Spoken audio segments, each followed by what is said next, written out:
I wanted to do a kind of an update video of what happened yesterday when Mike went to his treatment. So the past couple weeks have been really, really hard for Mike.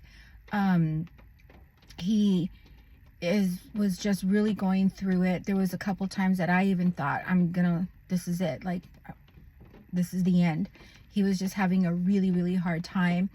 Last week from Sunday, he had his dad and his cousins had come to visit him on a Saturday. The following day on Sunday, he was literally in bed from Sunday to Saturday, the whole week. He would just get up, take a shower, go back to bed. That week was really, really hard. It was really tough.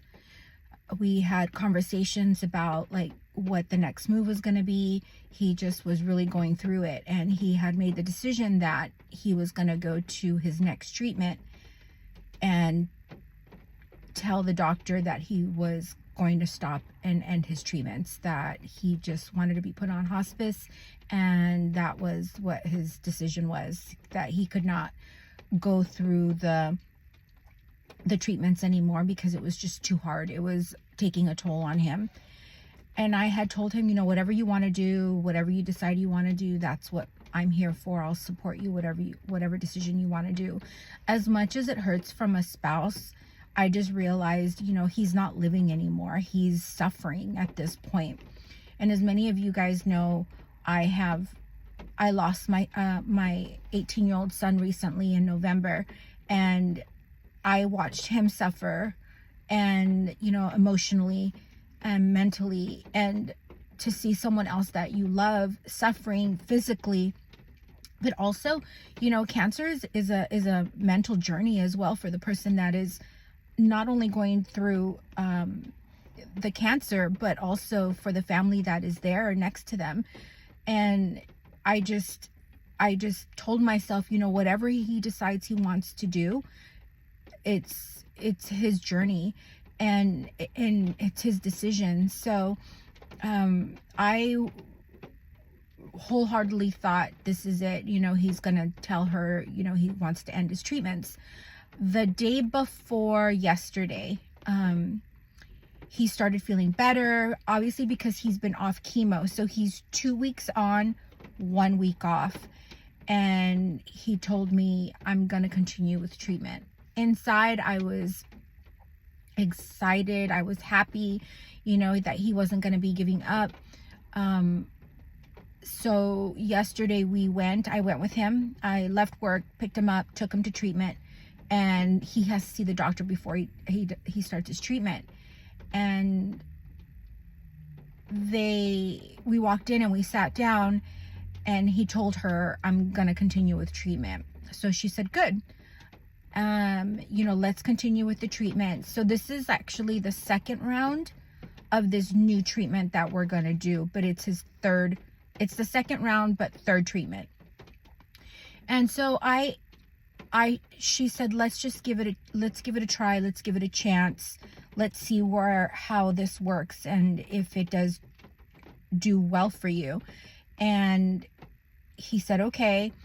So I just went in with a different mentality. I know Mike has said it before in the past, he doesn't really like me going to these appointments because I get emotional, and it's kind of hard to see me that way. So I went with a different mindset to this appointment. And I just straight out asked her, if we stop treatment, in your opinion, how much time does he have? And she told me maybe 6 months. I said, okay, and she said, all we're doing with treatment right now is buying you more time. And I said, okay. And I could see that she was looking at me because I usually, she knows about my son. She knows what we've been going through. When you are going to the infusion rooms and going to these doctors, you start getting attached to the nurses, the doctors. They start knowing your story, and you start seeing that they're really rooting for you. And I could see why Mike didn't want to change doctors or go to a different treatment center, because you do get attached to them. You end up, they genuinely start caring for you.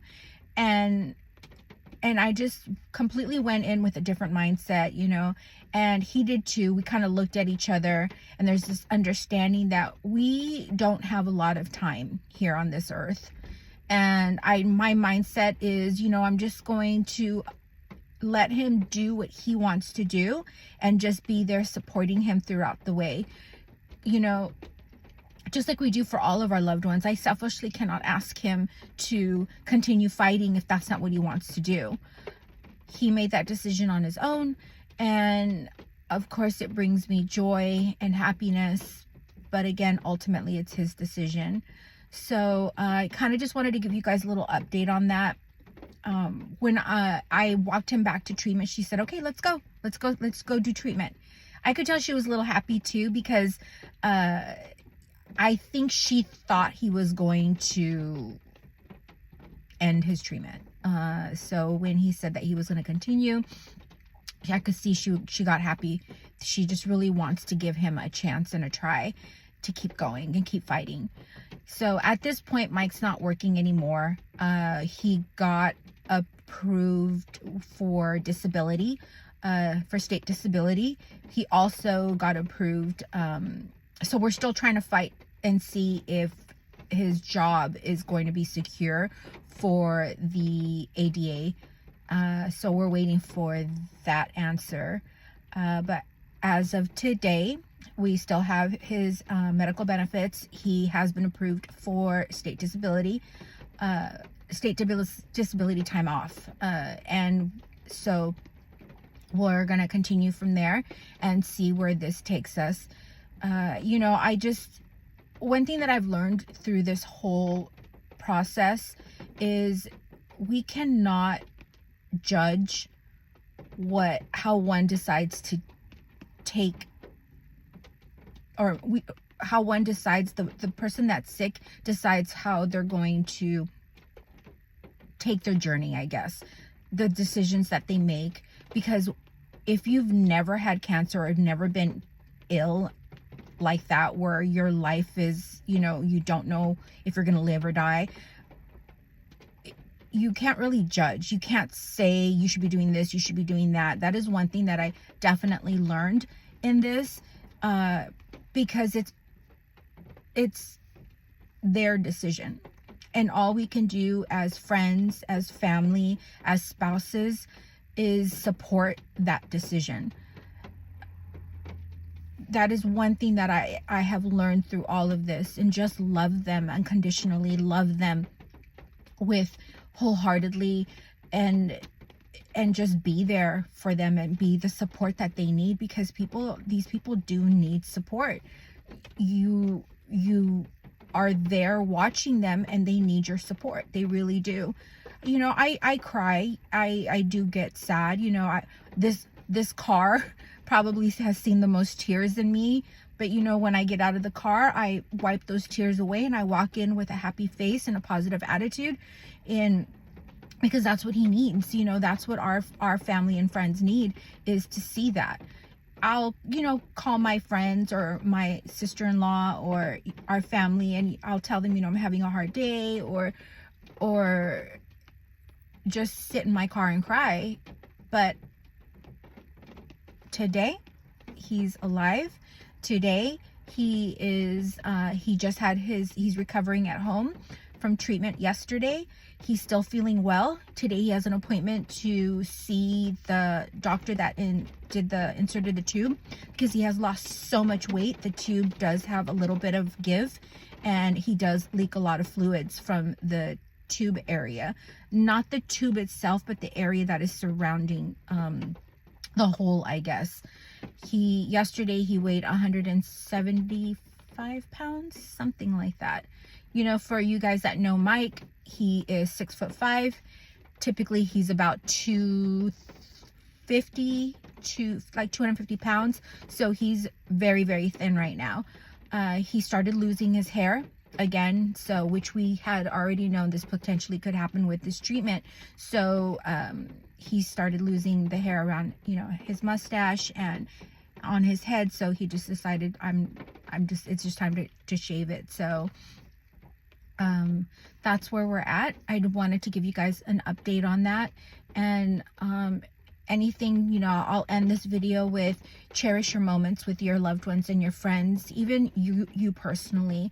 Dig deep, find your happiness, and, you know, be there for one another. Enjoy the moments, enjoy the now. It's okay to plan for a future and all of that, but enjoy the moment that you do have right now. That's how I'll end this video. And thank you all for being there for us and supporting us in the messages of love and support and encouragement that you guys all have. You know, we don't know how much time Mike has. I know that if we were to stop treatment, she said 6 months, maybe. And with treatment, all we're doing is buying a little bit of time. So with that being said, I'm going to enjoy the moment now. We're going to continue loving each other and creating the memories in the moments that we have in the now. Thank you all again for the support that you have given us and for continuously being there for us and for me and my family. Have a good day, guys.